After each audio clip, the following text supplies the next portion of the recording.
దేవుడు రాజు అయితే ఎలా ఉంటుందండి పరిపాలన? న్యాయవంతుడే రాజుగా ఉంటే పరిపాలన ఎలా ఉంటుందండి? భూమండలం స్వర్గసీమగా మిగిలిపోదు, సస్యశ్యామలంగా ఏమండి విరజిల్లదు. పరిశుద్ధుడు, న్యాయవంతుడు, న్యాయాధిపతి రాజు అయినప్పుడు పరిపాలన ఎలా ఉంటుంది? ప్రేమ వల్ల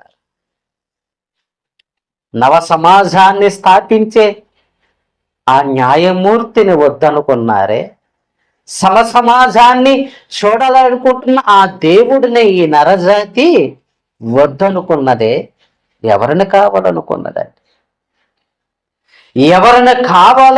ఎవరిని విసర్జించిందంటే న్యాయాధిపతిని వద్దనుకుంది, ఆ న్యాయస్థుడిని కావాలనుకుంటుంది ఈ లోకం.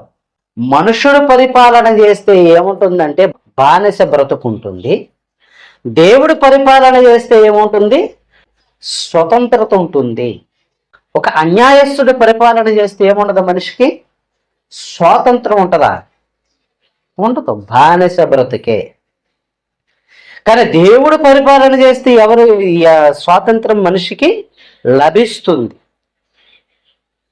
అంటే మనుషు పరిపాలనకు దేవుని పరిపాలనకు అంత తేడా ఉంది.